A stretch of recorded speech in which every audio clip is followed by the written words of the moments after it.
posted a big long thing. Somebody that looked like him did. They Yeah, got the same people who did the makeup on the new Joe Biden. the AI. They look like him did. Whoa. They got the same people who did.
Morning. Quarantine. Yeah. I'm afraid to even look at them. Just It's no problem. Anything. I thought, get a week. no, not today. Yeah. no. Change. You okay? Oh, yeah. Busy. Yes, yes. Oklahoma City is Galen's best friend from college passed away. Oh, no. But it was just amazing. Football, you know, buddies were there, and so we got to see everybody, and, well, that was. It's been,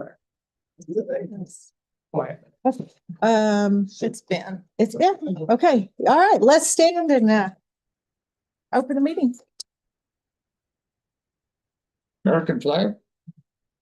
Pledge allegiance to the flag of the United States of America and to the republic for which it stands, one nation, under God, indivisible, with liberty and justice for all.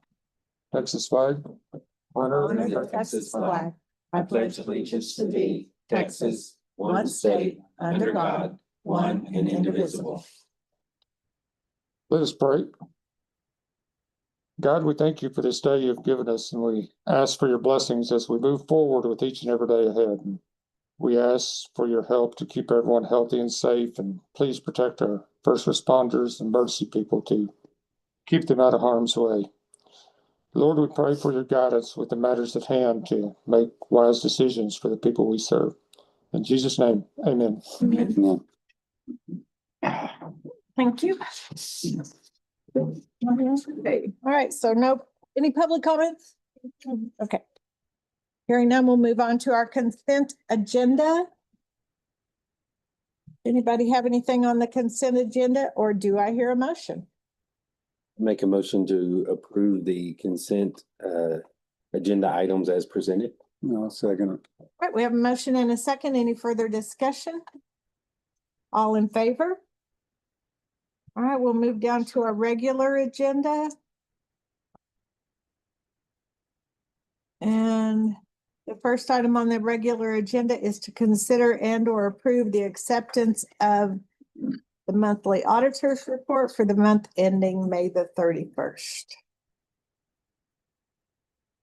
Anybody have any questions for Alicia? Do I hear a motion?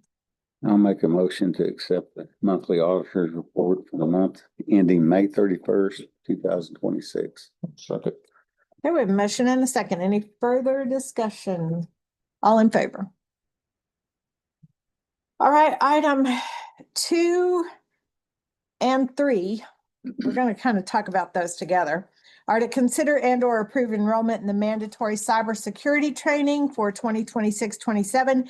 And now there is a mandatory AI training course, which I just got the email on that, like, I don't know, 2 weeks ago, and it's due by the end of August.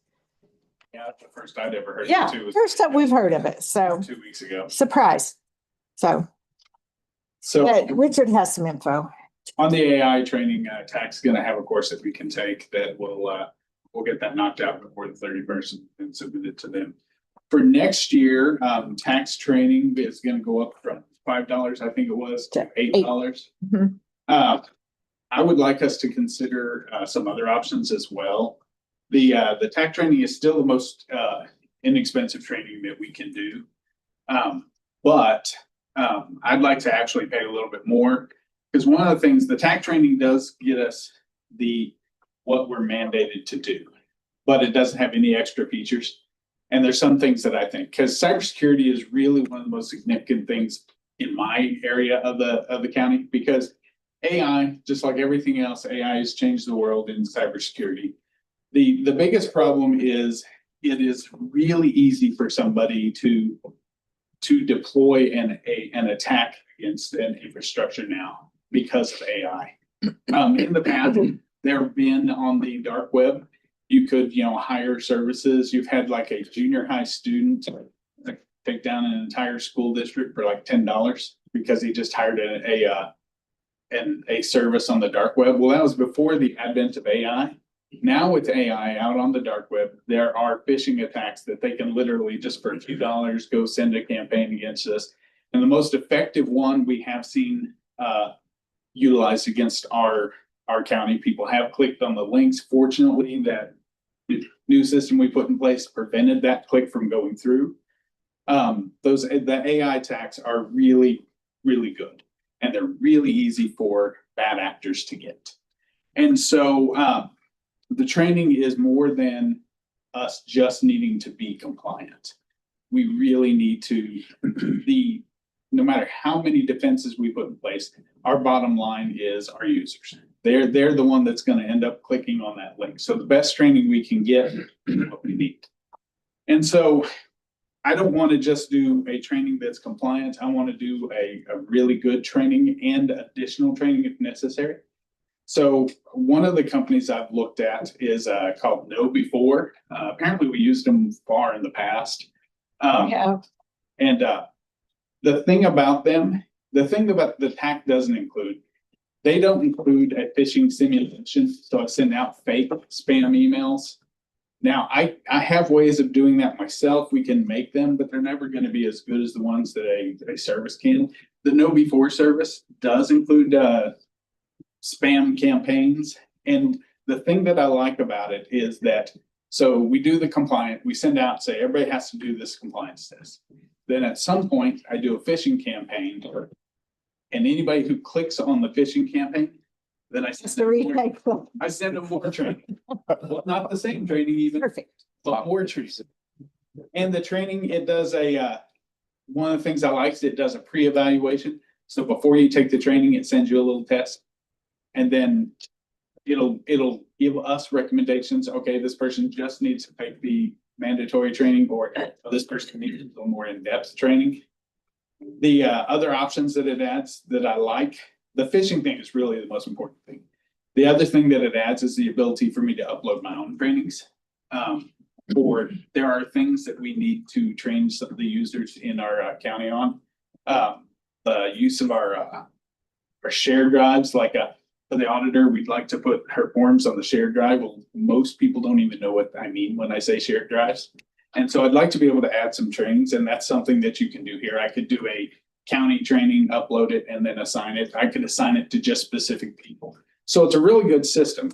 The thing is, right now, and I'm not wanting to make a decision today because I'm still working on this, but the price that they've quoted me right now is $5,512. So that's $4,000 more than the doing it with TAC. I think it'll be money well spent if we do go that route, but it is significantly more expensive. And we can juggle some of the stuff in my budget request to pay for it. So does that 5,512 also include the Know Before that's Know Before is AI and all those other training options? everything. Okay. So not just cybersecurity training. There's even some HR stuff if we in there, if we want to send out some HR trainings and stuff. Yeah, we used to do that. Some safety training. So it's a system. I really like the looks of it. I really like the demo they gave me this last week. So I'd really like us to consider it. And then, it's only for a year. And then a year later, we can go back to TAC if we want. We don't necessarily have to spend this much every year. But there's going to be a big push for the next year. I mean, we already see a lot more attacks, phishing attacks against our email. So I fear if we hadn't put in the security that we put in place recently, that we would have had some significant issues. And it's just going to get worse. AI, like I said, it's changed the world and everything we do. And that's one of the ways it's changed the world. Okay.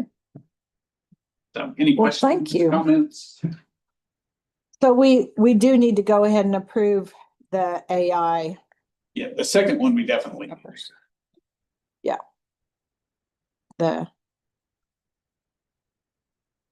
Okay, so on the mandatory cybersecurity training, do I hear a motion to just table that at present until Richard can gather some more information? Move to table the cybersecurity training. Second. Okay, we have a motion and a second. Any further discussion? All in favor? And on the mandatory AI training, do I hear a motion to approve the enrollment with the TAC mandatory AI training course? I move to approve the enrollment of the TAC mandatory AI training course as here. I'll second. Okay, we have a motion and a second. Any further discussion? All in favor?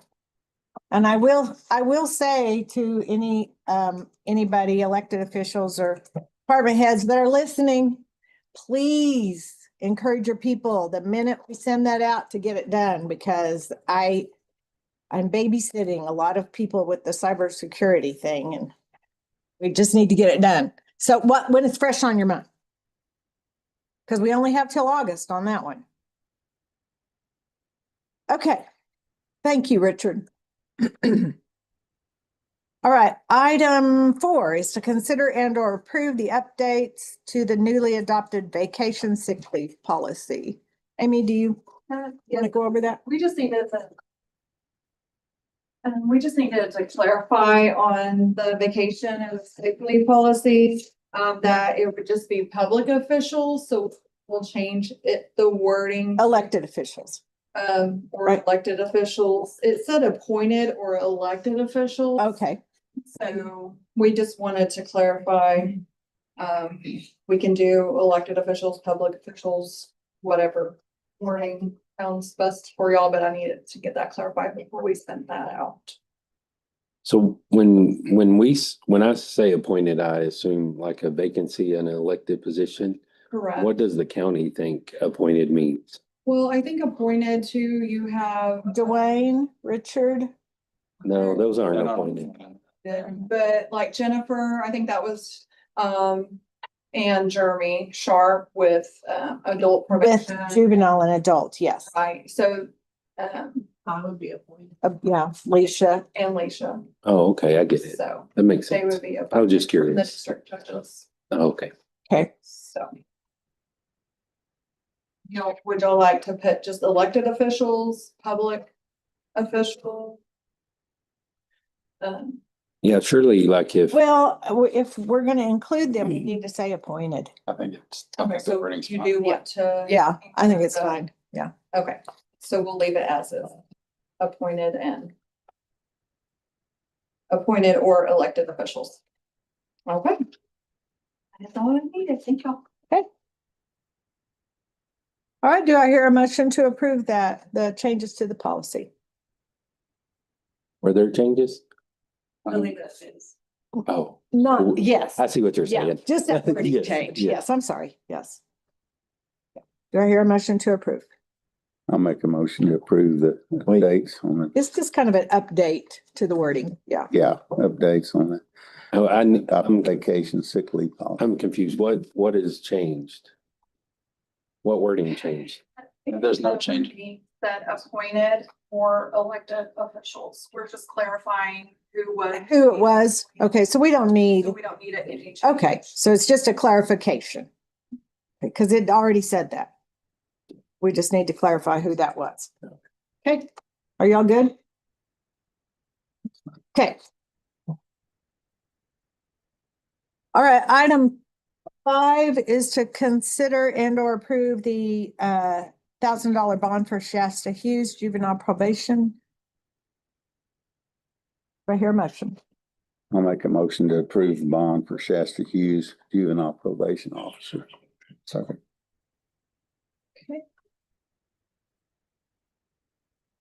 Do I hear a second? Oh, I'll second. Yeah. Sorry. Yeah. Okay. Ben did. Oh, Ben did. I'm sorry. I did not hear that. We have a motion and a second. Any further discussion? All in favor?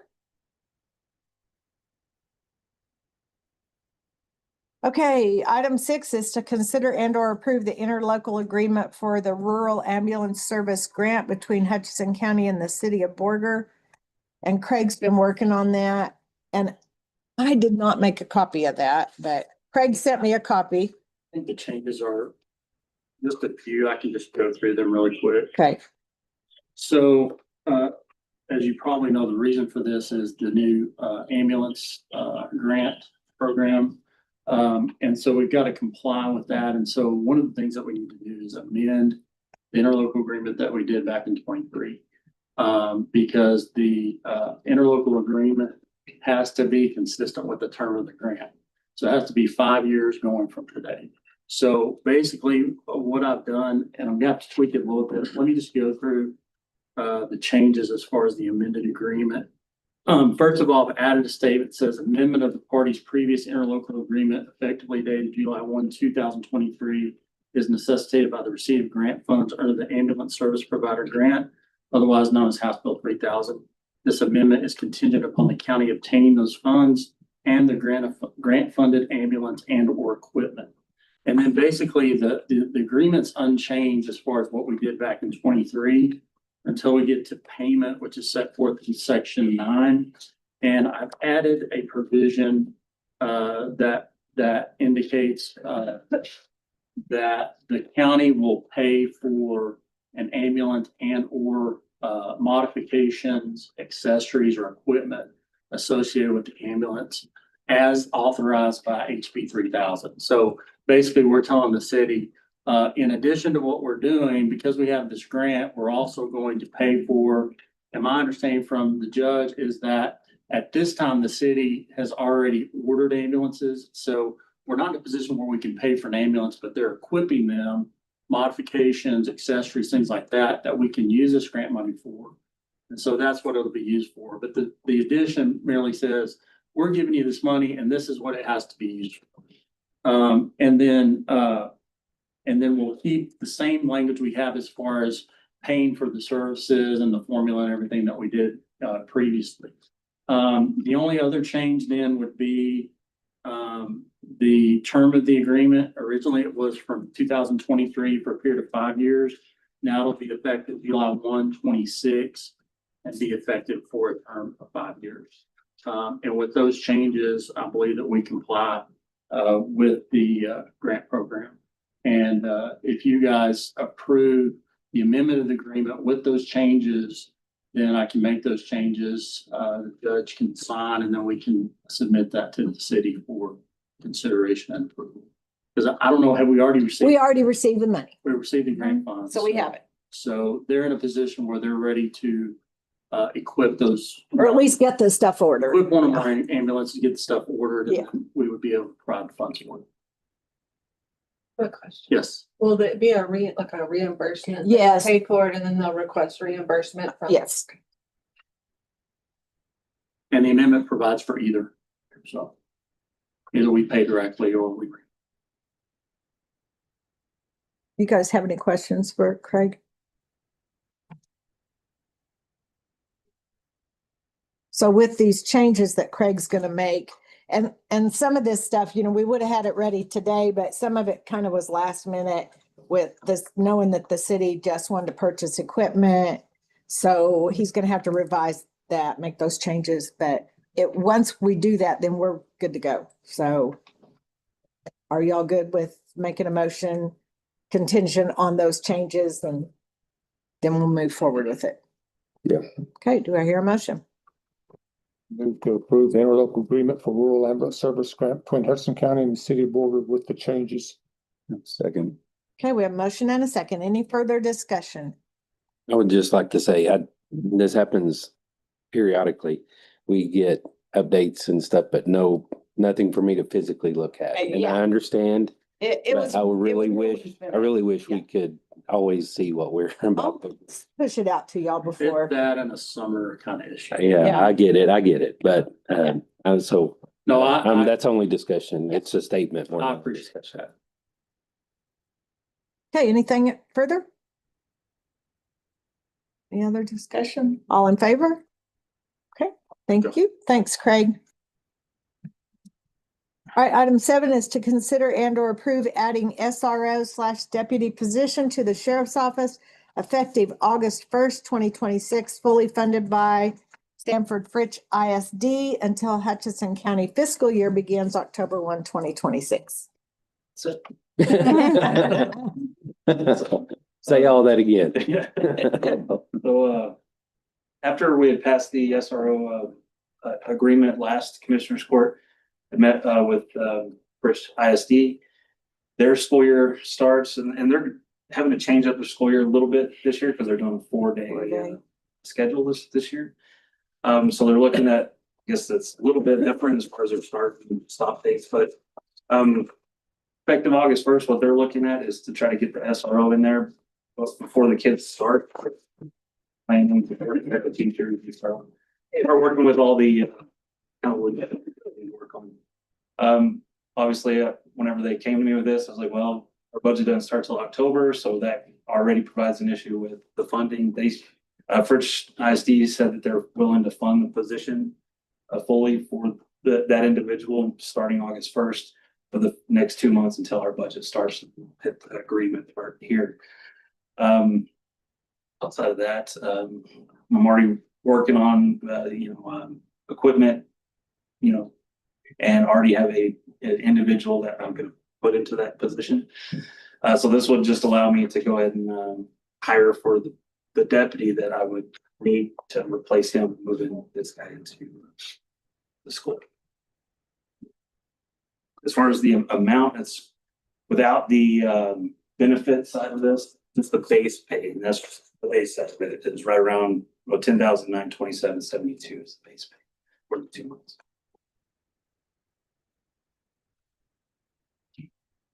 Any questions for the sheriff? Yes. Just clarify something from next year's budget. So this will be a whole new position. You're not taking one of your deputy positions and putting it into that position. Okay. I'll make the payroll spreadsheet. I want to know what I need to add a new line. Any questions for the sheriff? And I have them here too. I just asked them to be here just in case y'all had any questions on the funding side. So there are no problems or questions or anything on the agreement that we sent over after we approved? Cool. And their board has signed this, and I just need to get this to y'all so y'all can sign as well. Okay. Awesome.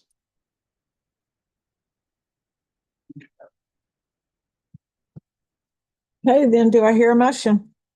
I move to approve adding the SRO deputy position to the Sheriff's Office effective August 1st, fully funded by Stanford Fritz ISD until Hutchinson County fiscal year begins October 1 of 2026. Second.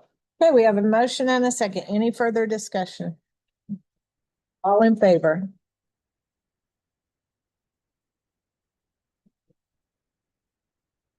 Yes, everyone is stated. I can date it. Okay, and then yes. I'll let you get copies and you can email to me. Perfect about that. Okay, item 8 is update on ARP grant projects. Anything? Only thing we had really outstanding was thanks for coming, y'all. Was the flooring. All right, item 9, yes. Yeah, we're nowhere with that. I mean, we've got a proposal Ben's gonna speak to. Yeah. Later. All right, item 9 is to consider and or approve burn ban or rescind the burn ban. So our county average is 538. That was actually yesterday morning's number. This morning's number is not out. From our last meeting, we were at 474. Come up quite a bit, but the rain yesterday has probably dropped that some more. How much rain did you get, Gary? 3/10. Oh. Stinnett didn't get anything. Rich, Nothing here. Lakeland got. Sorry, free bad luck. You got all of it earlier. Yeah. But it looks like everything yesterday kind of went from Stinnett south. There was some up north, but Stinnett, we didn't get any ourselves here. As far as I'm concerned, we can no change to the burn ban at this time. Okay. Y'all good with that? Okay. No change then. Item 10, consider and or approve request for the use of the club rooms at the Border Library or Fritz. The only thing I've got is there's going to be a birthday party on August 15th. I don't have any club room bookings, but I do have an announcement that since Nancy's on vacation, the library, will have on July 15th at 4, Caroline Fraley will be there. And then they have all these, the Dr. Dinosaur Bone, stuff happening for, everyone for the rest of this month at different times. Those brochures and flyers are located in all the libraries, and you can find out more off their website And Facebook. and Facebook. Ta-da. All right, do I hear a motion for that one booking in Border? So moved. And also second. Okay, we have motion. My brain was going, I don't know what I'm supposed to say right now. Right. Any further discussion? All in favor? Okay, thank you. All right, item 11, consider and or approve line item changes, transfers and or budget amendments. This is a budget amendment for the airport fuel sale. Selling a lot more. And was expected, so the revenue has increased, therefore we can increase the purchases as well because we're needing to buy more. So it's a zero effect to the budget. Okay, do I hear a motion? Move to approve line item changes, transfers and or budget amendments. Second.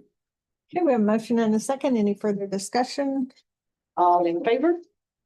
Okay. Item 12 is to consider and or approve advertising, opening, accepting or awarding bids. Do you have anything, Alicia? I know that, one of the things that has been added to the airport budget is potentially purchasing a fuel truck for the airport, which is needed. It's pretty crucial. I put down over 2, but Yeah, for 2, but we need to go out for bids because Baltazar did get 1 bid or quote, I guess. Let me see where I put that. And I think it was 256,000, which is a little less expensive than I thought it was going to be. Oh, there it is. Oh, 264,100. So we need to probably get some additional bids on this. Because this one was just not from one of our like buy board people, like a lot of people. And these options that Baltazar has on this quote, he said, this is the perfect vehicle. So all of these options would work for going out for a bid for others. And then we can decide if we're going to approve that in the budget. What do y'all think? I think whoever the airport manager will be needs to have an input in this. I think we can at least start getting out there and getting some, because that's a process. Well, and Is that not- typically what happens is that we'll go do a request and then I'll get it all wrote up and then bring it to y'all for y'all. Yeah, I was working on that request and then that didn't happen. So That doesn't go through the ramp grant? If you- That won't be available for the rent grant. no. mm-mm. That's not a qualified expenditure. So we can get the request and then bring it back to the court next time with all the specs that are needed. Okay. We'll do that. We'll work on that. One question I have. Do we need to spend that money on like emergency brakes and all that? Repairing those trucks we've got out there now, which is gonna be about what he said, $7,000. Yeah. I mean, Fix one of the trucks. I think we'll fix one of them for sure. Like we need to Well- replace 2. Mm-mm. FAA rules state that you have to chalk those trucks whenever you get out of it. Well, right, yeah. So doesn't really matter if the emergency brake works or not. The other brakes are working, just the emergency brakes. So that's the question. Should already be fixed. Yeah, but it wasn't. Okay, well, Go ahead and fix one. Well, I think they should. I mean, there's money in the budget. Yeah. Get one in there at least and get it fixed so it's reliable. Yeah, we'll have to do it quick. We don't have any replacements. Right. Okay, the next item is item 13, consider and or approve donations. I don't believe we had any this time. We did We have a with the box. Yeah, museum. Okay, we have the box for 116 from the museum. Do I hear a motion? move to approve the donations as presented. Okay. Okay, any further discussion? All in favor? All right, item 14, discussion of county judges and commissioners precinct daily operations. We'll take one and pass it down. Do you have the copies? Yes, I do. I have them sitting them all out.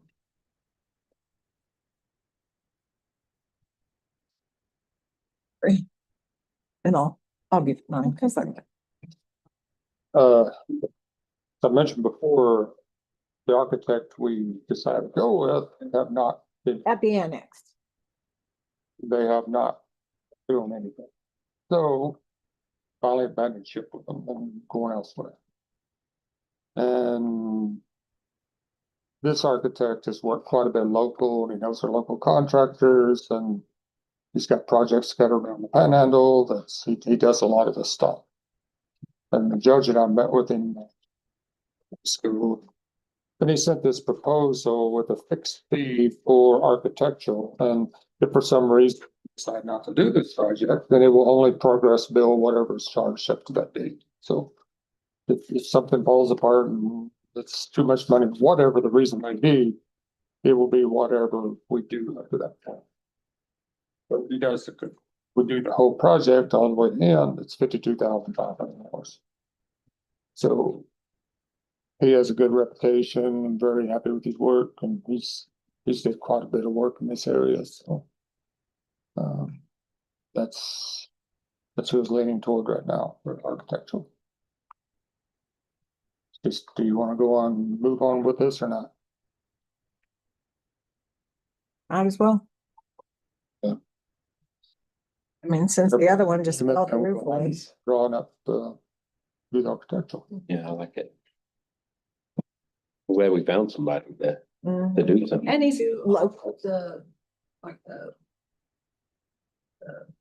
Puts for bids and come up Oh, with yeah, scope of work. yeah. Mhm. We'll do he'll put together the, specs for everything we're gonna do and go out for bid. Yeah, And contractors. whether we do any of it ourselves or he takes care of all of it, doesn't matter. He will help oversee whatever we do. And like going out for bids and stuff, yes, he will come up with all the specs, and then, you know, we may actually post it, but he'll still be the guy we go to. Okay. Perfect. I think Could he be, is he willing to work on other projects in the county as well? I mean, I'm sure Sure he it's is. different. Yeah. That's cool. I think he does quite a bit in this area, so he does a lot of county stuff and city stuff, and I know he's got projects going in Perryton right now and other areas around here local, so. And like everybody else been busy. Yeah. And this project is really in the scope of remodeling a building. It's a small project, so not a lot of people are interested in it. Yeah, I'd say move forward. Okay. Does anybody else have anything going on in their precincts? No? Okay. All right, item 15, we do not have any struck off tax properties or tax deed. So let's move on to budget workshop. And we have list of departments that are scheduled to present. And Angelica, do you want to go? Are you still here? Oh, you're good? Okay, okay.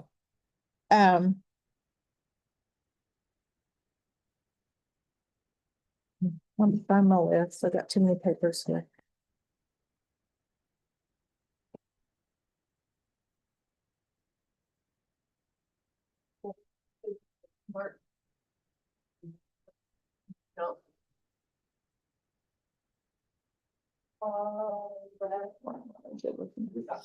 list.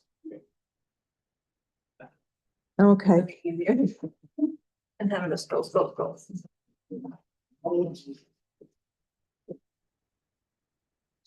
well, do I have any volunteers who wants to go first? Okay, Craig, you're up. I'm gonna see if I can find my list. I do appreciate it, Lisa, because I couldn't get my notes on the spreadsheet and she helped me out, so I appreciate that. Technological problems. First of all, just want to tell y'all, I appreciate y'all for supporting our office. As you know, as a county attorney, I do everything that a county attorney can do. And so we've been very successful in the things that we do. Some highlights of some extra things we had this year. One is certification of juveniles and adult and murder case. That just finished. We got our decision from the Court of Appeals a couple weeks ago, and that's been affirmed. So all that's been handled, and that was I believe that's a first in the county. So it was a learning process. We're able to get through it and be successful in it. Also, we've been very successful with our child welfare cases. Haven't had any come back on appeal, thanks to our work and Judge Mosley, of course, doing a great job. And so been able to do that as well. Also, with the help of the DA, been able to keep our completion percentage above 90% as far as criminal cases. So we've been doing that. Appreciate you guys and your support always. With regard to the budget this year, just a couple of highlights. One, the way that I handle training and education, the way that I have kind of operated is that during or after legislative sessions, I try to go to more trainings in that we get more education as far as what the legislature's done, the new statutory changes, things like that. Also, it's been important, in my opinion, lately to be involved in discussions about recruitment of attorneys to rural areas. That's been a real problem. We've talked about maybe before, when I moved here in '98, we had about 24 attorneys in the county. And now outside of the courthouse, we have 2 or 3. And some people say, oh, that's great, no more lawyers. Until you need a lawyer, Yeah. we have cases in this courthouse, like child welfare cases, where we're down to 4 or 5 attorneys and 4 or 5 people need attorneys and there are conflicts. And then we say, what do we do? And so part of the way that I look at it is I have grant money, as y'all already know, that I can only use for certain things. Some of those things are additional personnel. So in the event that I could get an attorney interested in coming to the Panhandle, maybe as an assistant in one of our offices who could also do some civil work, that would help to alleviate this problem. So I'm looking at that. I'm always entertaining that possibility. We've had clerks in that we're still kind of have hooks in the water with and are working on, and we'll continue to do that in the future. So I want to be involved in those conversations statewide. And one of the ways that I can do that is during those legislative years, really go and be involved in those things. In the off years, there would be less expense. And so I've kind of explained that in the note, in that while I'm increasing that amount this year by 500, it will decrease next year, and it'll kind of be that way. And it'll be a total decrease of about $2,000 every 2 years. So in the long run, it's going to be cheaper. This year, it's going to be a little bit more if you approve the budget that I'm requesting. Another thing was we had trial expense. That hasn't been too much of a problem, so I've reduced that from 500 to 200 for this year, and I see that being the case going forward. Computers, I didn't spend anything out of that line item, but that really has to do with we've updated recently, and the cost of product, as Richard can probably testify to, is pretty high. So I want to keep that the same, but it won't be used every year, kind of like it wasn't this year. Finally, one specific issue. Last year, late in the budget cycle, I think after the budget had already been approved, we found out that the CPS, state CPS was no longer going to provide our form builder anywhere. That's what we use whenever we file a case in a CPS case, and we used to build our forms. They no longer did that, so we had to take that on ourselves. We were able to work on that with the provider, get it down from a pretty high price to, I think, about $1,000 a year or something. I think it's 1222 is the amount in there. That was the amount last year. We paid it, we transferred it from a line item. But this year we need to go ahead and budget that. So I think I provided for a 10% budget increase. I'm not sure because we don't get billed on that till August. So I won't know the exact amount. It'll be somewhere, I believe, around that amount. We need that in order to be efficient as far as filing those cases. But historically, if you look back, just as far as generally, my budgets, I think in the last 5 years, you'll see I've given a lot back every year, and I try to be responsible with the operating budget. So those are kind of the high points. If you have any questions, I'm happy to answer them. Any questions? Sounds good. Sounds good to me. Okay, great. Thank you. Is anyone here from the DA's office? Mark might be out of town.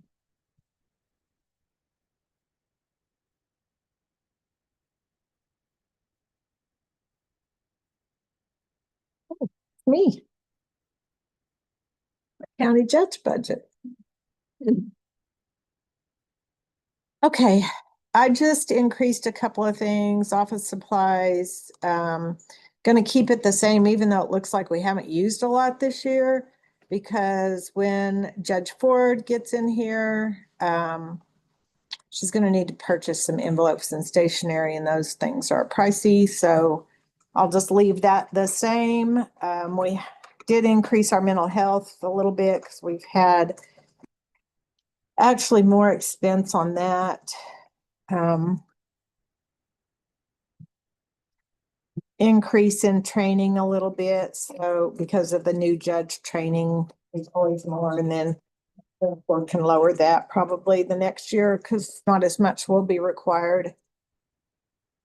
The bond amount for a 4-year bond, of course, that was increased last year, and it is quite expensive for a 4-year bond for the judge, so reflected that increase, as well as office equipment and maintenance. Let's see, lowered that.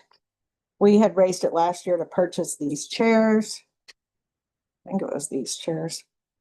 So we lowered that back down. And then also talked to Richard about a new computer and printer in my office, of which we're limping along, and I want to continue to limp until the new judge gets in there, and then she can have a new computer and a new printer. So that's reflected in the budget. Any questions? Can you explain the line item mental health care? What does that do? So we have to pay Potter County to do our mental health hearings. And so that's money that we pay to them because we have an agreement with Judge Tanner, and she does most of the Panhandle, all the mental health hearings of people that maybe potentially go to the pavilion, but not Oceans. We do the Oceans ones, which if we weren't doing the Oceans ones, we'd have to triple that. Oh, really? So, but she does all of our mental health hearings, so it's just money we pay her. Okay. Yeah. Thank you, Jen. That's what that is. Any other questions? Okay, JP1. Judge Ford. Okay, same lines as Judge Irwin just did on her budget. The increases that I have on here, the office supplies, I upped that because we do use a lot of our office supplies. We try to be as frugal as possible with it. However, we have a lot of printing that we have to do. We have, and those cartridges are not cheap on one of our printers that we use. And plus Mr. Jerome would have to buy stationery, envelopes, things like that, and it gets a little pricey. Postage raised a little bit more again because of our influx of work that has come steadily the last few years. And, we're about to have to purchase some more, and if you don't know, stamps went up again, so it's $82 a roll now. So that happened July, 1st of July. So a little bit up on that. Training and education, upped, that because of the new judge of school, she will have to do 80 hours of mandated training. And I haven't used my training and education as much because I was covered under the Texas State University with the JPCA when I was on the education committee. They paid for my education training and all of my travel. So it hasn't been used in several years as far as that goes. Plus you'll have a clerk that will need to be trained, and so that adds a little bit more. The bonds, of course, the bond is there, and dues. I have some memberships that I didn't have to pay dues. I had a lifetime. So I haven't had to have pay every year. So that's reflected on here as well. I would like to wait and talk to you about the possible floater, part-time floater, and talk about that along with Judge Wysong. Okay. Yep. Judge Wysong?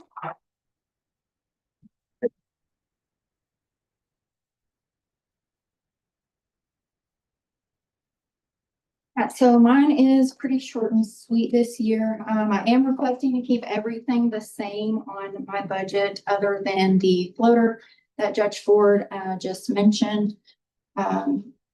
I wouldn't like to change anything just because there are some areas that look like we haven't utilized it, but we will be utilizing it. As far as our office supplies, we do need everything that's there. Same with postage, as she mentioned, it did go up, so we will be utilizing that as well. Also with our juror expense, we haven't utilized that. However, we do have some cases that we do plan to be having jury trials. We just haven't been able to have those scheduled just yet. They are in the works, so we do need to keep that line item where it's at as well. As far as requesting the floater, we'll discuss that. And So tag team us. yes, so we are asking to have a part-time floater that will kind of be utilized between both of the JP offices. We are requesting to pay that person $14.50 per hour. And basically, essentially what it is just whenever the clerk is gone on vacation or sick days or trainings or anything like that, the judge is having to do the clerk and the judge's job both. And it kind of is presenting a problem. Our workload has increased significantly, as well as basically with ex parte communication. You know, when people come in, first thing they want to do is they just start their whole story, and we're having to wait, you know, you can't talk to us about those things. We have to do that when we get into court. And so it's hard to get people to stop whenever you're answering phones and you're waiting on them at the front counter when they're wanting to come in and file a case. Per the statute in the Code of Criminal Procedure, Article 102.0173, it's the Justice Court Assistance and Technology Fund, and that's where we are seeking to pay this part-time help out of. What that statute states is that money in the Justice Court Assistance and Technology Fund may be used only to finance the cost of providing court personnel, including salaries and benefits for the court personnel. There are a couple other instances further on that it can be used for as well. However, that is definitely one that can be paid out of that. Just like she said, it is, I mean, unless you've been there, you don't know, but when we have a clerk that is gone, we're a one-person office. We've got, just for instance, what she just went through was she had an emergency protective order. She had 3 to get out, and that has to be done, and you have to put it on the registry. She had a mental commitment come in, and she had people calling, and then I believe you had a death on top of that, and she's trying to run her office and answer the phone and field all the people that are coming in. However, you have to be gone, or you're subject to call out. You've got a juvenile, you've got to leave your office. And the ex parte communication as well. We get people coming in to file an eviction or something, and they want to tell you everything that's going on, and you have to tell them stop, and they continue. So it helps that barrier that we don't cross that ex parte communication with them. Also, our clerk's workload has increased tremendously. What's happened with ignition interlocks is our clerks monitor those, and they monitor them until the case is either dismissed or disposed, or filed, or not filed. And right now, my clerk is keeping up with 39 ignition interlocks. That's keeping up with 39 reports, getting it sent to the county attorney's office, making sure that they're in compliance. If the case has not been filed yet, I have to make sure that they're in compliance, because if they're not, they can have their bond stroked. So we've got to make sure that we're keeping up with that. Also, our debt claims have increased tremendously. It is outrageous. So last year, I believe by the end of the year, I had 114. We're already at 116, I believe. And we're not even, we're about halfway. That takes a lot of time to get filed, get the services out, keep the services in, keeping up with all of that. But it's just, the workload on one clerk it's exploded. And just some help to alleviate some of that pressure. And we're not planning to utilize that person's, like when the clerk is there, essentially what it is. And that's why we kind of decided to split it between the two offices for one person, is because it would give that person a little more steady work. Whereas, it may be on some months, it may just be 1 or 2 sick days really that I need somebody there. Whereas other months it's like, okay, we've got vacation, we've got gone to training, where those are whole weeks at a time. And instead of that person kind of just being a little hit or miss with work here or there, if it's utilized between both offices, then it would be a little more steady work make it more worthwhile for a part-time person. In both offices, as JP offices, we run the same. We've been very good about keeping everything streamlined. At the bottom line is we deal with the same exact cases. We're the same office. We're just in 2 different locations. So it's not like it's a different learning curve on each side.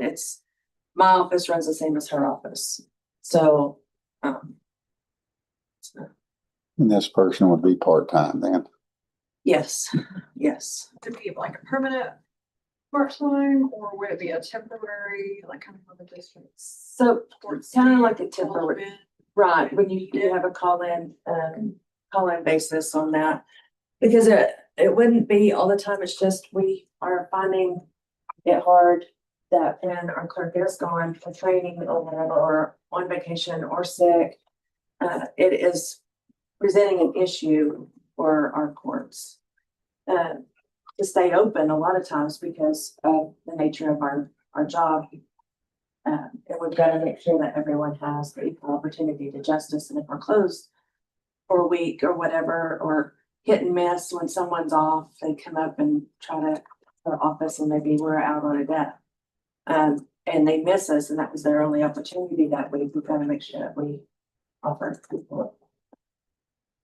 equal opportunity for that. So we have an on-call temporary floater top place to cover that.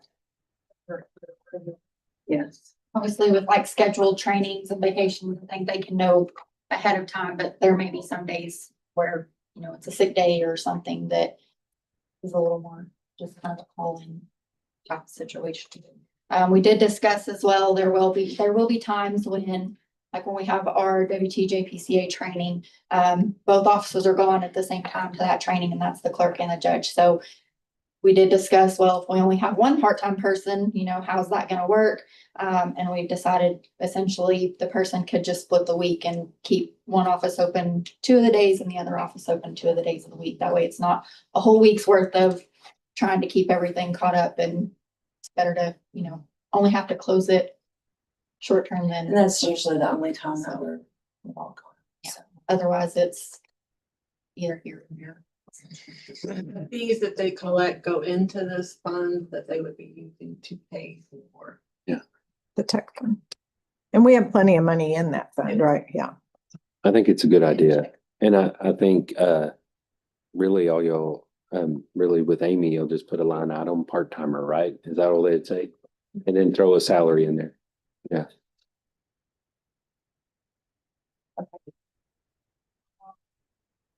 They would still apply, you know. Y'all do not have to post it, but you can. Okay.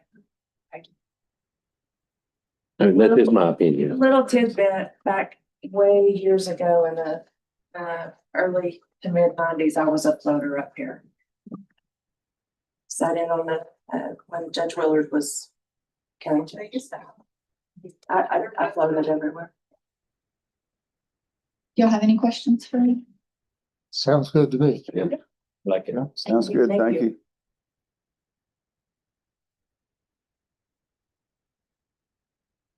Mark? I'm sorry. Well, no, you're good. I'm sorry, I was dealing with an attorney. You don't have anything to do up there. Just sitting around waiting for someone to come in, right? No, if you want to review your budget for next year.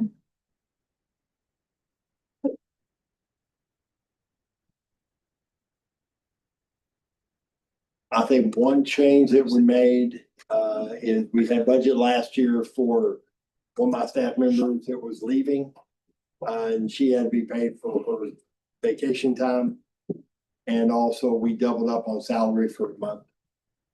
So that, we're taking that out. And I think there was one other change, Alicia, I can't remember what it was. I think I don't remember. the copier. We did the copier, yeah. Your copy of expense, because those are going up again. So other than that, we're the same. The only other thing we may do is, I'm not sure Commissioner may be aware, I'm retiring at the end of August, on August 31st. My assistant Clay Carr is requesting the governor's appointment. I believe at this point, he seems to be the only one requesting the appointment. If so, if the appointment is received before September 1st, if he's to start the day I leave, of course, I won't be leaving until they appoint that position. Sure. So we're hoping that works out. If so, he'll have 4 days vacation, 1 week's vacation that he'll need to be compensated for his assistant DA. If the appointment doesn't happen, then he actually already agreed to me making these plans. He has vacation starting September 7th. So he may use that vacation if he's not appointed by the 1st, if that makes sense. The assistant position. But everything else, I would maybe like to budget that 1 weekend. Just in case he gets the appointment before I leave. But other than that, we're good to go. Unless you guys have any questions at all. I don't have any. Sounds good. What vacation payout will be in this fiscal? What's that, Alicia? Wouldn't that vacation payout be in this fiscal year? So we would. Yeah, that is the problem. You're absolutely hung to. Yes. I've already talked it. I forgot. Yeah, that's, so for And there's- scratch everything I just said about his vacation. I was kind of, Amy and she's the one that corrected me and I'm like, oh yeah, you're right. And then I said, I'm ready to leave. You got one foot out the door. August 31st. Yeah. Not yet. Close. Okay, so never mind that part, but any questions about anything, everything else the same? I enjoyed the journey. Thank you. What's that? I enjoyed the journey. Thank you. All right. Thank you very much. Thanks, Mark. Okay, we're on Constable Precinct 1.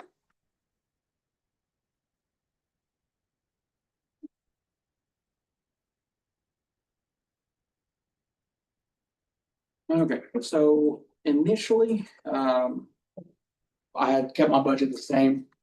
After purchasing some things and look at some other things that I need to purchase, I do have a request for an increase in my equipment just for this next year. Around the tune of about 10,000, and that's going to be for equipment for my vehicle, lights, sirens, decals. Then I'm going to be purchasing two firearms for my office. That way, there's something that's dedicated to the office. New body armor, and then new uniforms.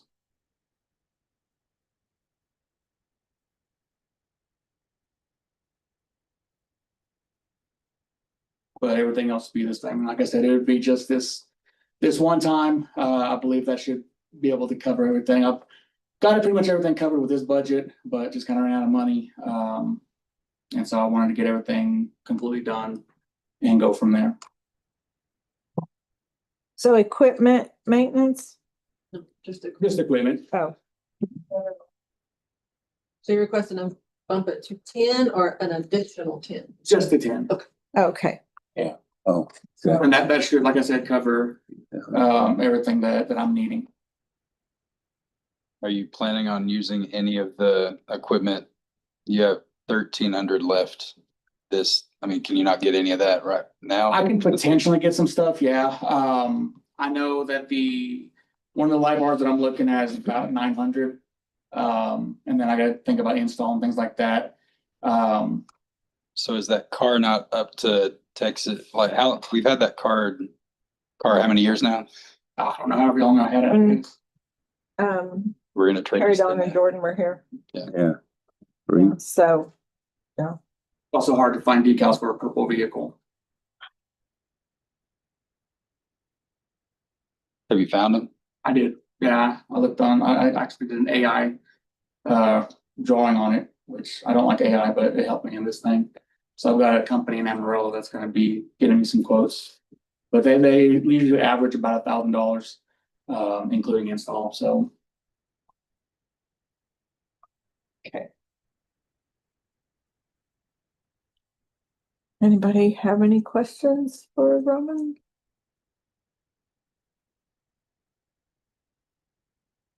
Okay. Are you all gonna plug those numbers in and get or we already have that? No, it's not. This is It's not something y'all for the reflected. That's first time. new. Most of the Oh. changes that people are just pointing out have already been Yes. updated, but These we weren't aren't aware on of our this. page. Yeah, Okay. so we'll have to update this if y'all are okay with that.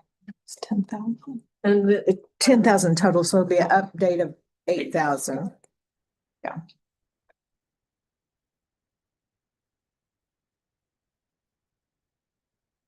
We're keeping the purple one. It's like I find a nice black one or something, but still kind of expensive. Check us on that. Okay, any other questions for Roman? Are y'all okay with that $10,000 for equipment? I am. Yeah. Okay. Okay, thank you. Thank you, ma'am. And Constable Precinct 2.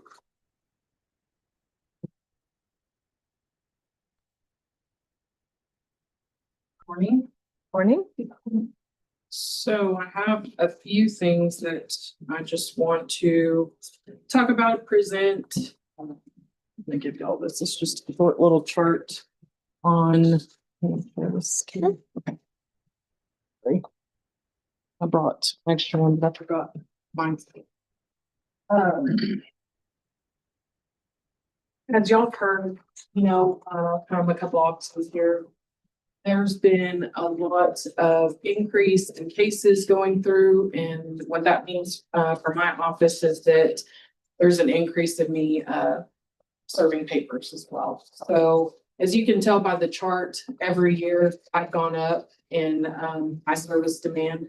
With me being the only person in office, I do have a lot of issues with being in office, people calling me trying to answer emails, trying to get stuff out. And it's just become a little bit overwhelming. I've asked in the past for a little bit of help. And so I'm going to be proposing that today. But I just wanted to kind of give you all that, just let y'all know kind of what I've been doing.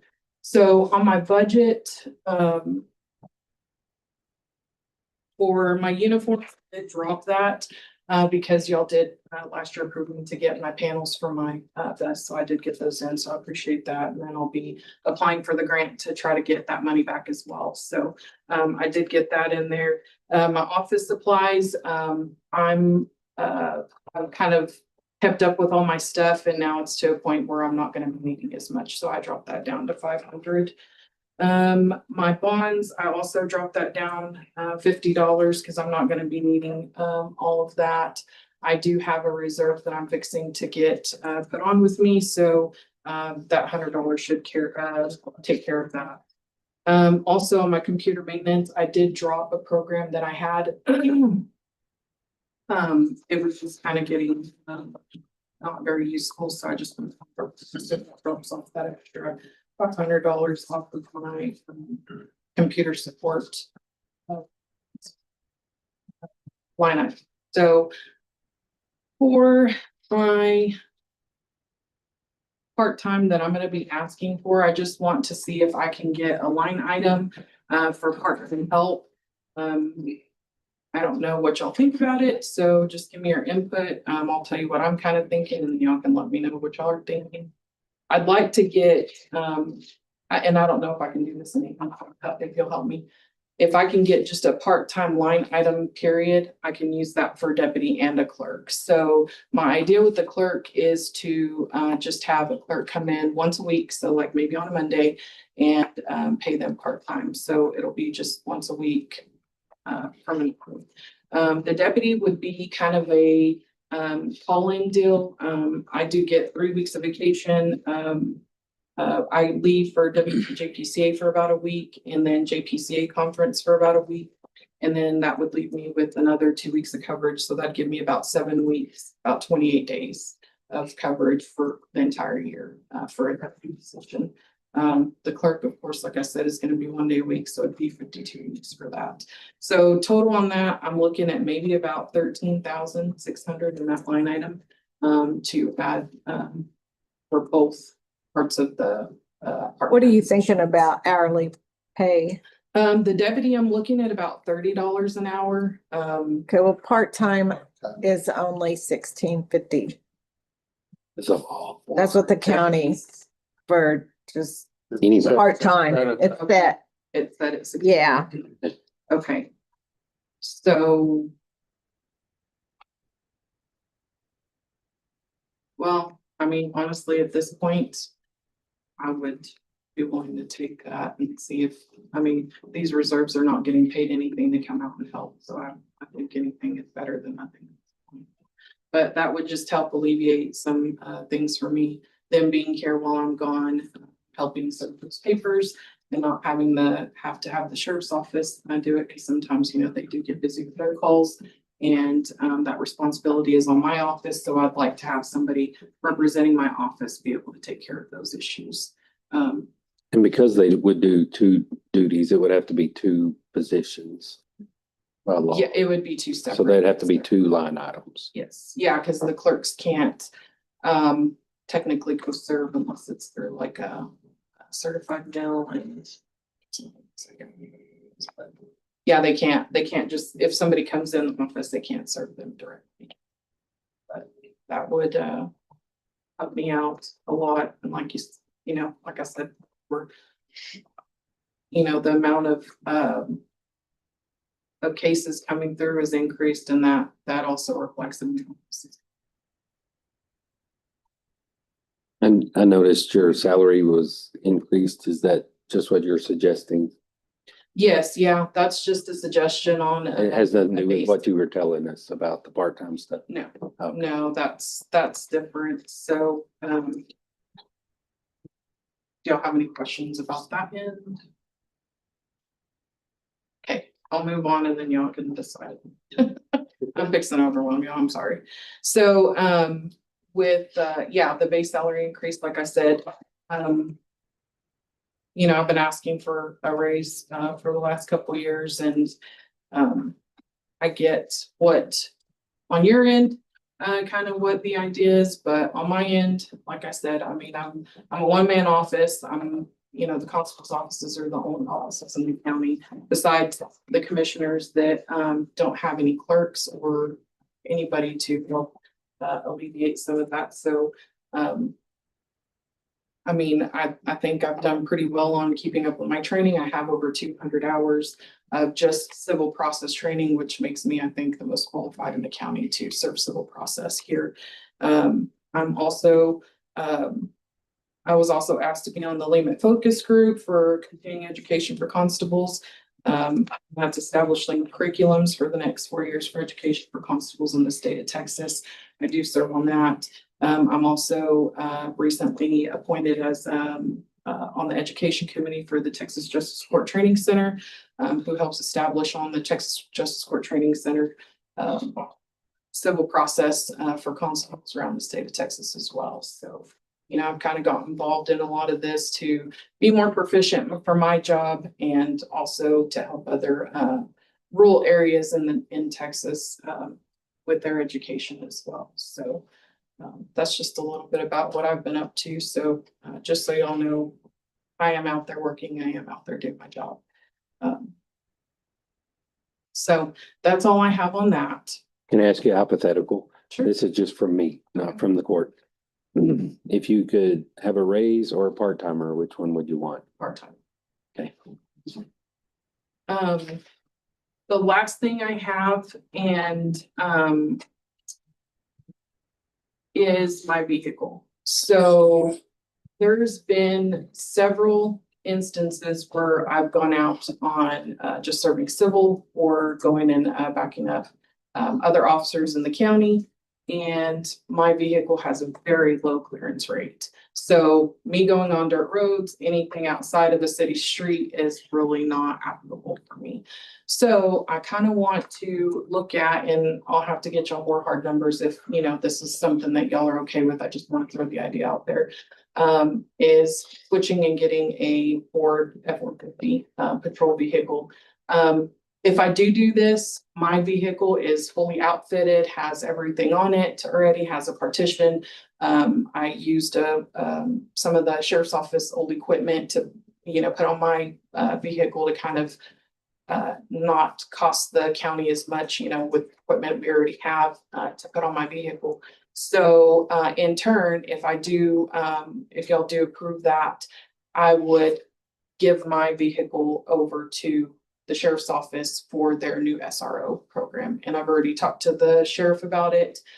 He's here, so if y'all want to ask him any questions, if he's okay with it, but we did talk and he said that if this was approved, that he would absolutely accept that. And that would just mean for him, he would just change out the camera system and he would just have to change decals off. So it would be a very easy transition for them.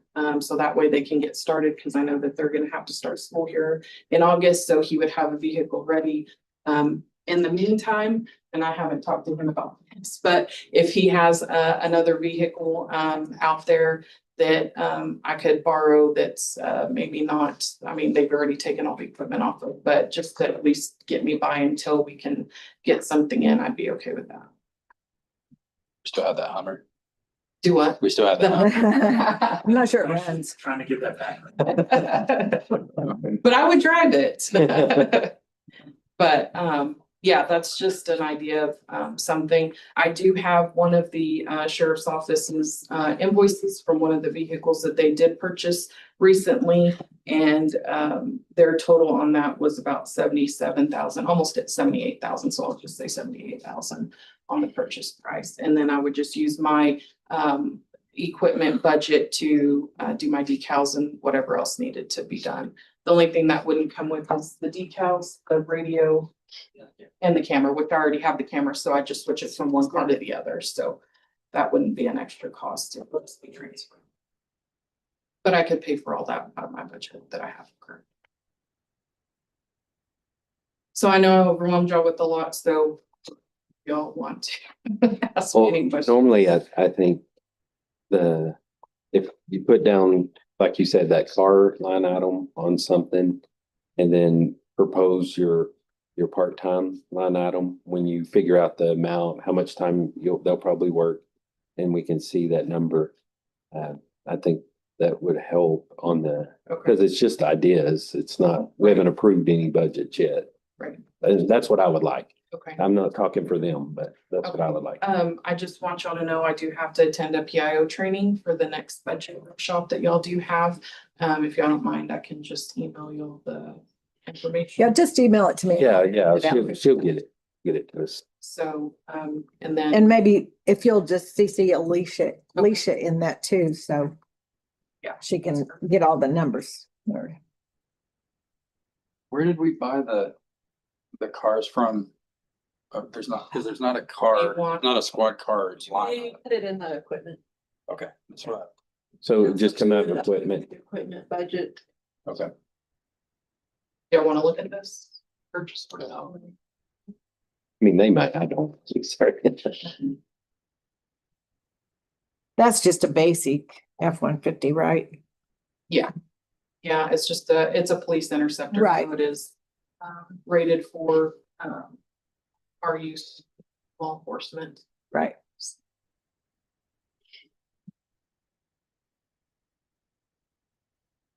Y'all have questions? Angelica? Okay. Yeah, if you want to just email me your thoughts on those numbers, and just remember that the highest, is 1650 part-time. That doesn't necessarily mean you have to pay that, like the JPs were just throwing out maybe 1450 for their floater. So just a thought. Okay. Thank you. Thank you.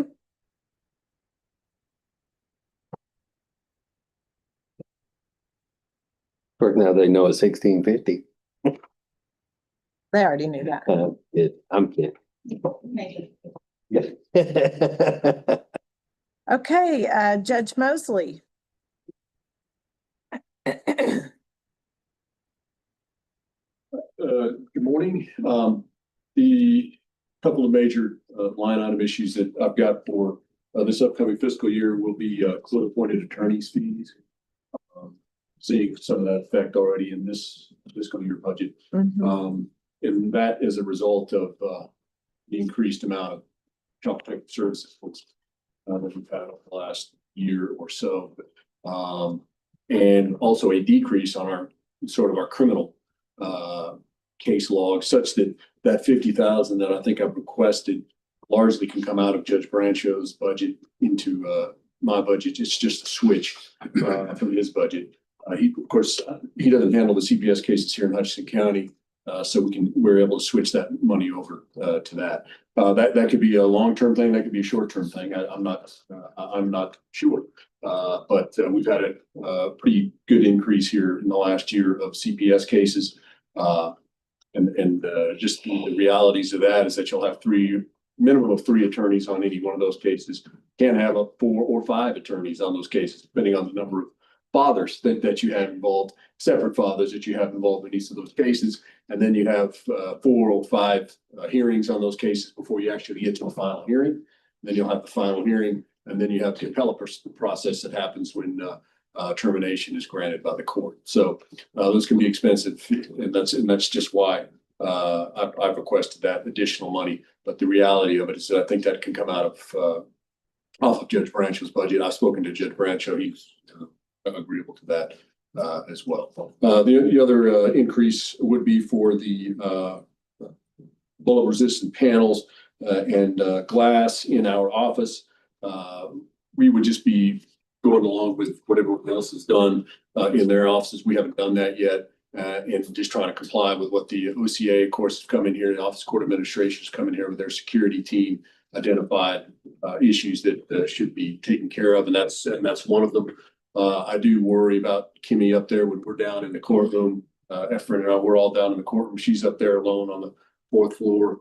We've had some people come up there that are always not surprisingly, they're not always happy with what I do, in their particular cases.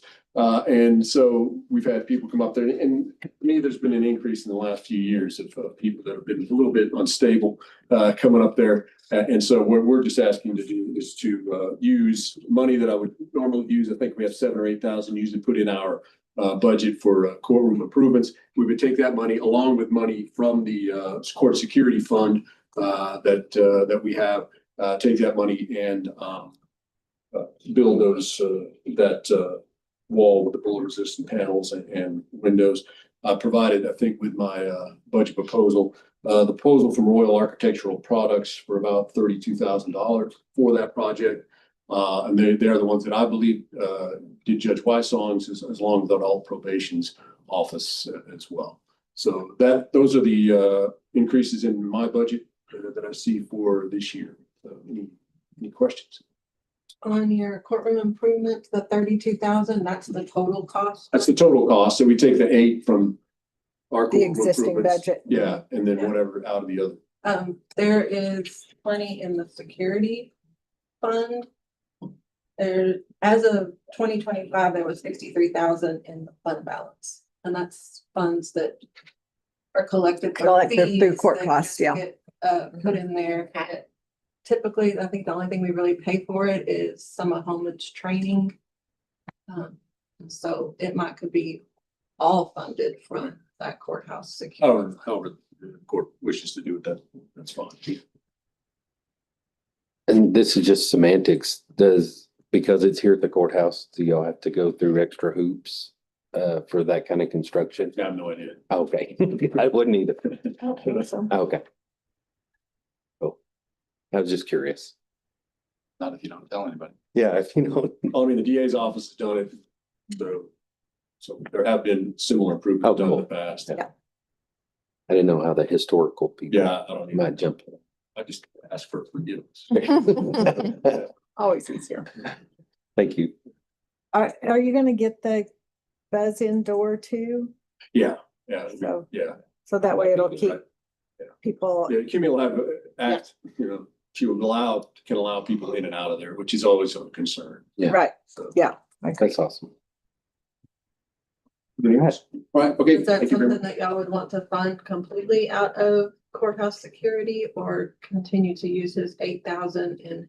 Do you anticipate any other I don't upgrades this to year, at the some point, it's gonna need new carpets, but room and stuff? I don't anticipate that this year. Or we could do the whole 32,000 out of courthouse security and leave his 8,000 if something pops up that the 32,000 didn't cover. True. So if y'all use those funds, would it still be reflective on this budget though? We would have No, it to, would be in the Be in a courthouse different- security, Yeah, Oh, okay. be out of the general fund. It'll I see what you're saying. Courthouse security. special fees. Yeah. Thing. And we'll go over all of those at a later. date. Yes, that's what I figured. So what you're suggesting is if we choose to go through the security, it wouldn't be on this budget proposal at all. We'll, No, we would Track change it. it back down to the 8,000 and then put that 32,000 in the courthouse. oh, okay. And with the JPs, their part-timer, that wouldn't be on this budget either. No. That would be out of. Tech there. fund. Okay. I apologize. I know you are having to elementary explain it to me. Those are great funds that Yes. we collect every single year and hardly ever. Well, they're kind of out of sight, out of mind. I mean, y'all Yes, probably they are. know Yeah. about I them. think that This is exactly what they're for. the Yeah, JPs use exactly. some of the tech fund for upgrades in like their iPads and computers, but that's about all it's ever been used Well, I for. appreciate you taking care of your people. All right. Yep. Thank you very much. Sounds good. Okay, thank you. So I would say the 32 completely out, leave the 8. If we decide to do that in that way, then if it does run over, we've got some extra. funds. Yeah, I like it. So even though I told the JPs to put that on line item, they wouldn't have to do that. No. They just have to make sure on the tech fund. Yeah. Oh, Show as Yeah. part-time salaries okay. in that fund. I apologize. Me learning. Okay, is Judge Branshaw here? Okay, emergency management, Alan. Are you back there? I'm back Yeah, here. you're back there. I'm back. Let's not get me done back here. So. Another here, the one missing is contingency up in the upper portion. On the fuel, I actually increased that because I took an average from February through May. To come up with a monthly amount. Because I am going to have to do some transfers, finish out the year on fuel. Line item 3350 on supplies. I've got a printer downstairs that I'll put in place whenever my current printer runs out of ink. The new cartridges on that are $760 for the new 40 cartridges. So we increased that in order to cover the cartridges plus a little bit extra money there. 3351, which is EOC expense. That covers Everbridge, VOC. I'd like to add Active 911 back into that. For several years, we've had outside companies actually paying for that. And it's something that is very useful to our emergency. Somebody else has stepped up and said, hey, we would love to pay for that. Well, it got paid for this year, but problem is then if I get on there, do I get some spots on there? Okay. So it becomes a do we include them? It's not many, but it's useful in that last year we actually had a helicopter crash that northeast part of the county. Luckily, I was en route to it. Sheriff was actually watching me on 911, found the location, was able to direct me to that helicopter crash, following me on 911. So that's something that I'd like to have in our system instead of hoping that somebody else will pay for it, like they have in the past. Okay. Also wanting to add Tango for communications in disasters. That way, when outside resources come in, we don't have to reprogram their radio. We can get their phone number and I can actually put them on Hutchinson County Fire. That way we have communication with them without having to find the program for the radio, get the radio cloned with our frequencies on there. Tango actually works through the phone. So it's a connection between cellular and the phone, and it's for Hutchinson County Fires where I would like to put that. The initial cost there on that is $2,995. If any other entities want to get involved, then they can use our license and it actually cuts it to $1,500 per channel after that. So it's the initial setup for the license and then the $1,500 for the channel. So.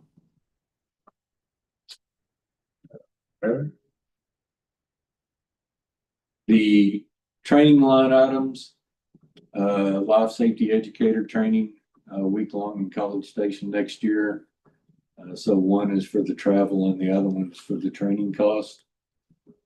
The next line item, $49.90. A set of PPE is actually about $1,500 to $2,000 for what I'm looking for on my investigation. That's tri-compliant gear. So it's between $1,500 and $2,000. So that's that number that we have listed on there. Where is this? No. 49. And uniform line, right? Mhm. Okay. So that's where I missed that. So that's, I'm going to change that back. yes. Cause I moved it up into that uniform line at 1,000. So that equipment. So 49.90. it needs to be 2,000? That miscellaneous should be 500. Okay, what about uniforms? How much? Uniform. 2,000? 2,000? To get you fully equipped with that PPE? Yes. Okay. And then, line 5701. That is. Equipment. So. The south border camera and the metal arc tower cameras both need to be replaced. So that is added in there, as well. That is also where our radio and radio management, software is actually in there. So added an additional 3,000. Oh, yeah, well, an additional 1,000 actually brings it up. Should be able to cover those 2 extra cameras. Next year, we'll have to replace all of the batteries and AEDs and the pads. That will be out of Safety. I think we decided to take that out of safety. Yeah. But that's about $8,500, I believe, is what that number was. Is there any questions on this part of it? On paper, it's the most significant budget increase so far from the departments. I'm just stating. Well, one was a typo on his department requested on his supplies. He put in 11,000 instead of 1,000. So then it changes. Okay, I changed it back down to 1,000. the one I'm looking at is the old one. I apologize. I do remember you saying this is the corrected one in the email, right? You're talking about the, where it says 11 on supplies? Yeah. It should just be 1,000. Yeah, that should be 1,000. Yeah, if you look in the yellow column, Yep. that's what is today. Okay, so that brings it down to 10,1. So the green column was the original department requested budget that they sent in. And then. Oh, okay. It's after we've made any changes. And so that correction is on there. Okay.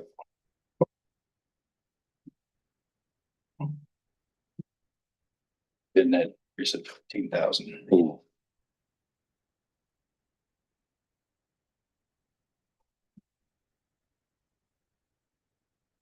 Any questions for Alan?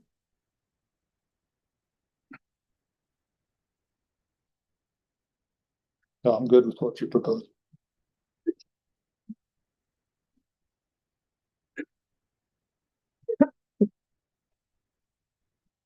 Well, when you get 14.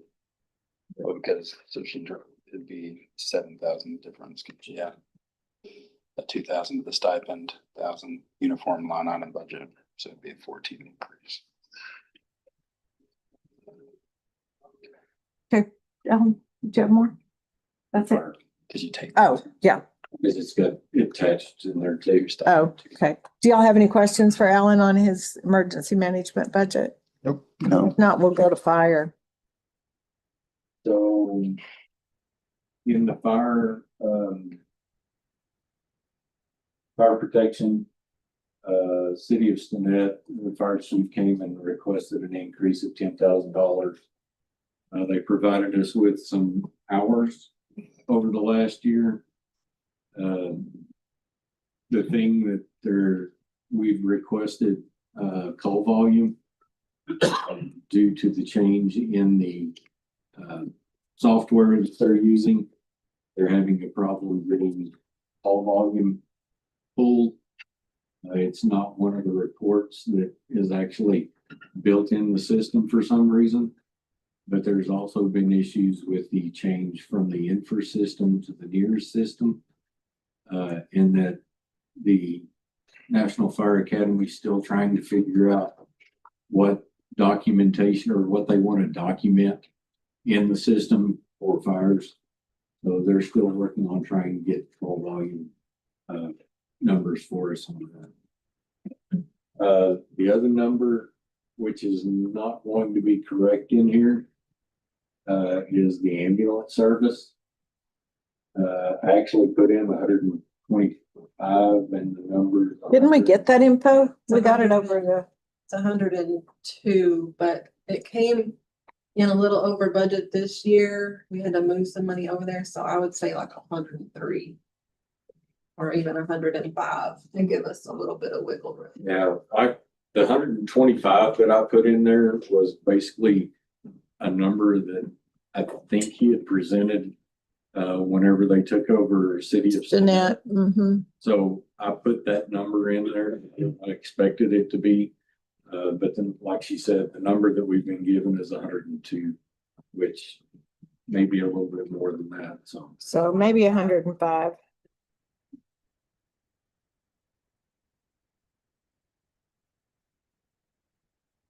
Is the city of Stinnett raising their budget, you know, for the fire department?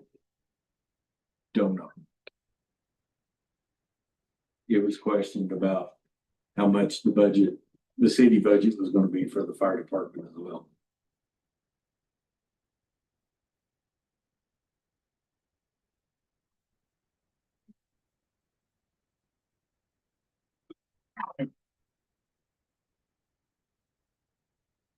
Since they're the only ones requesting increase, it's always it's weird when one asks for increase, the other one says, how come not me? Right. Well, I mean, we can expect that next year. Yeah. Right. And usually they They present to us, don't Their they? computer thing. Yeah, they usually come and do a presentation. We've to told us. them that once they get the data collected that we need, Yeah. then they probably need to present that. But got to have something to back it up data wise, Yeah. you know, with how many calls they're actually going to outside in the unincorporated areas.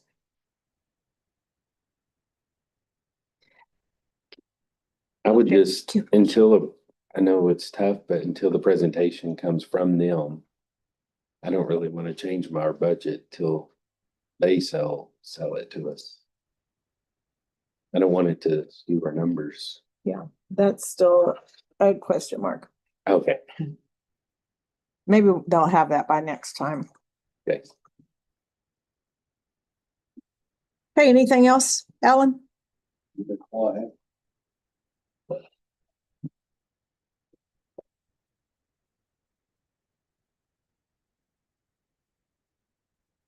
Okay, Road and Bridge.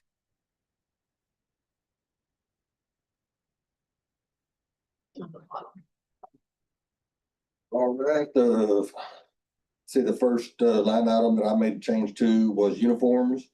Had to transfer money last year. I'm gonna have to transfer money this year. So I went ahead and raised that 2,000, but I am in the process right now of getting prices from some other companies and also a new price from the company we use now.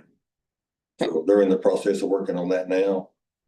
The second one that I changed, and it was a big change, but Gary wanted me to get a estimate on getting the Cimarron Trail overlaid. And this is what the bid would cost to overlay that. I don't know. I mean, the last time we patched it, it's holding up really good. So I went ahead and put it in there until we decide what we wanted to do. Yeah, it all depends on, you know, how much more hauling they do in there. Yeah, and that's almost all of those roads in those subdivisions. That really is a problem. Where's the trail? Meadowlark. The far west. The very, Remember that map we looked at where the far west? come in, take a ride, it's the last street. Runs north and south. Okay, gotcha. Yeah, it really took a beating through there because we took it out, took the base out, put new base in, reseal coated it, then put some hot mix on top to crown it some to alleviate the drainage on the sides. And I went out there last week, it's still holding up great. That's been a year and a half or 2 years. If we did have to do a complete overlay on it, that would definitely fix all the issues and problems, but The big problem, waiting a year or two to. it's holding great right now. It's holding good. Yeah, the problem is they're selling lots out there now, so they're building pads, so they're hauling 18-wheeler loads of dirt in there. And when they do that, it tears up the road. It's just a street.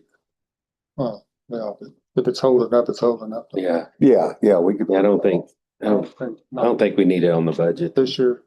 Since y'all just did all that repair last year and a half. Yeah, a couple of years ago we did, but I got the estimate like you wanted, and that was from Rice, and that's what they figure it would cost to put about a 3-inch crown in the middle and about a two and 1.5 to the outside to do the complete road tied in. So you'll know for future references that that's what it's going to take if you have to do something with that. The next thing that I changed was parts, repair, and supplies. I raised that 10,000 last year. I asked for another 10,000 this year. I don't see that ever stopping from year to year being an increase because service and repairs are just through the roof. I'm gonna have to probably put some money in there this year to cover that 115 that's in there.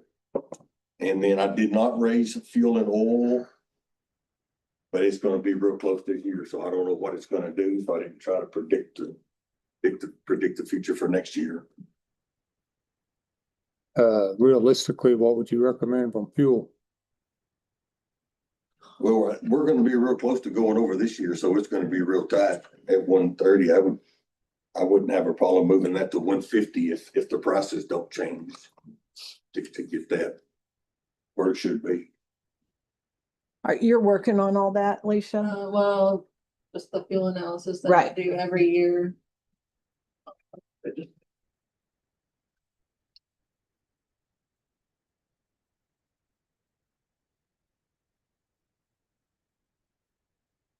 According to mine, 130s. Yeah, About right. 130 in it right now. Yes, ma'am. Yeah, it'll be good. I mean, How are you doing a fuel analysis for road and bridge? based on their usage, But that doesn't mean anything. Next year might be different. it might be. But that's all. I have to use the data that I have access to. You can't go off mileage on heavy equipment. You can make a lot of money if you can predict that fuel price. I use based on what they're buying. Yeah. So it's only changes I made. I would. I did put the 300,000 back in equipment. There is several things that need to be replaced. I won't be replacing anything myself, but I put the money in there so it'll be there forever. One thing in the next budget years will be a lot of change in personnel. So maybe we should put a line item in there for part-time to help out till all these positions or whatever happens gets filled, and you could have a little fill-in time. You could use your salary money, but because if you got openings, you're gonna have salary, but there should be a line item for part-time just to help out till all of this gets taken care of. Well, I proposed, I'm glad you brought that up. I was thinking I talked to Amy about 18,000 in a interim superintendent position. So we could go ahead and post in September for the position and then hire maybe in October. And whoever we hire to replace Dwayne would be working with everybody for 2 months to kind of see how it goes as they hand off the reins, pass the torch, if you will. And I asked Amy to kind of set a price around 75, 76,000. Wasn't that it? Yeah, 75 as an intern for 2 months. And then when Dwayne leaves in January, then that person who we've hired for 2 months can step in and then possibly take on the remaining salary as presented based on what the court decides. And it's about 18.5 for 2 months. That covers insurance, retirement, and payroll taxes. With additional to what Ben said, though, putting some part-time money in there as well, because we don't know exactly, but maybe 3 or 4 employees are leaving also at the same time. Well, I think Judge will put that on for next meeting to talk about that. We'll also need to everybody that year, so we could budget for their vacation that we're gonna be paying out as well. So. What would you like to have that by? Sooner the better. Sooner, yeah, the better. Okay. Yeah. As soon as possible if you can. Okay, I'll work on that.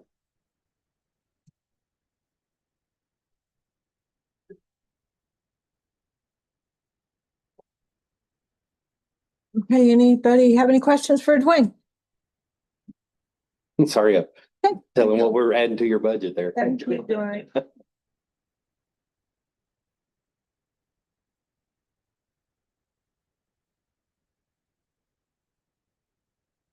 Okay, where are we at? Jail. We've got jail and sheriff, but the sheriff's asked us to move him to July because he's still waiting on some quotes and stuff, right? So I'm just gonna present the jail today. So I'm still waiting on some numbers. So first, I have an amazing jail administrator. She does such a great job. Yes, you do. She doesn't get enough credit for what she does. So Monica, she's amazing. So she does really good at keeping up with the things that I asked her to keep up with. One of our issues that I brought to y'all in the past was our freezer situation. We ended up finding a person that came in, looked at it, and fixed what we needed fixed. And he said that right now it looks good. So kind of took that out of the equation, which was going to be very expensive. So I'm very happy for that. But a couple of the other things, as far as 2052 uniform upkeep reduction, just due to a lower percentage, we're just using a little less than we thought we were going to use, so reduce that. And that was $3,000. Jail supplies reduction due to the purchase of the refrigerator last year. I raised that to purchase the refrigerator, which we did. So I'm going to lower that back down this year. That was another 4,000 in reduction. Jail repairs reduction due to lower percentage. Only thing in this one is I am getting a quote for the control room floor. It's a very interesting floor because it's like the raised floor that's on a grid that you have to put these special tiles on. You have to order this from a company that they're actually manufacturing. They do this for like server rooms to run track and cabling and stuff underneath it. So trying to get a specific company to get this done for me. I did reach out to one, and right now it's looking at about $6,000 or so. Not crazy, but still an additional amount that could change if I can get that last quote. Inmate housing, I'm just going to reduce that again because we're still running under 50% of our capacity in the jail. That's even including with our housing contracts, which happy to say last month we invoiced over $14,000 for 1 month. So awesome. We're doing really well with our housing contracts. Last thing is the one increase I added on here, and this was the replacing of the camera systems at the jail. So we have one of our biggest issues is our cameras and keeping them operational. The biggest issue with it is most of them are still analog. So we're trying to move everything over to a digital system, which would consist of, adding some new equipment. And then the biggest portion of this is labor cost and running new cabling through the jail, because I can only imagine running cabling in a house compared to running it in a solid concrete building. It's not easy. So Richard, I've been working with Richard with this and also with Alan. And Richard reached out to Ideacom and ended up getting that quote. That quote came in right at 48. I added 48, so 48,000 for to upgrade the camera system. That is all I have as far as the jail's concerned. Any questions for the sheriff? And then you'll do your budget next time. Yep. Hopefully. Sure. So I'll just read it next time. Okay, those were the only departments that were presenting today. We'll have our other departments present on Monday, the 27th. And hopefully by then we'll have some certified values. I hope. So do y'all have anything else on budget you want to talk about today? Leisha? I'm gonna start working on salary stuff. So I kind of need some scenarios y'all would like to look at, or it's the same as I usually do, or do you want me to bother with percent ones, or just do the straight across the board ones? I think do what you usually do and we'll take a look at those, So the straight across the board and the percentage. you do. I think one of the things that you and I talked about and that we need to make sure we have some clarification on, because I think last year there was a little, it just needed to be clarified, was raises apply to the salary of that position. Correct? That's what we talked about. Yeah. Like for the, so like the deputies, the deputy 1, deputy 2, deputy 3, we always apply the raise to that position. And then they could get raised from a deputy 3 to a deputy 2. Right. And so they would actually get the step raise and the raise, because that it gets applied to whatever position, the position and the salary. Not because it's a person. And it'll be the same with the steps and. Oh, I get it. I get what you're saying. I'm sorry. I was lost for a second. I was going, I don't really understand. And The sheriff. Yeah, you're raising the position, not to the person. right. So if they move then- into that salary plus whatever the raise was, that's what they get, not additional. Right. Okay, It's a cost of living, he right? is following. Basically. Okay. And another thing that we probably need to talk about, and I don't know if you'd ask Craig about the lease on the. I have not asked him. Well, he was gone last week, so, but yeah, I have. And going out for bid on those again. I think if we've got these little clause like we're supposed to have in the lease, then we can. See if there's a better option for copiers. Yes. Now we're universal now, right? We, Well, I saw a few different companies like St. Lon and stuff. Seven. Matt, what's they're called? Yeah, Visual Edge. But we're seeing some people that need to replace copiers are getting quotes from Visual Ed and from Tascosa. And the Tascosa's coming in cheaper Oh, really? most of the time. So that might be a good. So, now if they're comparable machines, yes. But we think it might be time to just really go out and get a bid, and if we can get out of our contract with Visual Edge, so. And probably you can legally, any government entity, Yeah, it's only a yeah. year Right. contract. Even if it doesn't say it, it's stated. Yeah. I mean, and we've been, Got the government. yeah, we've been with them forever, Yeah, so. So we're gonna check I'm on glad that. you are looking into that. That's pretty cool.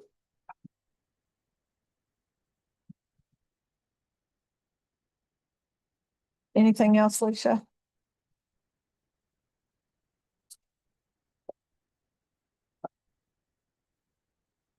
Did want to state, and we kind of talked about it last meeting. I beefed up the nuisance abatement thing just a little bit.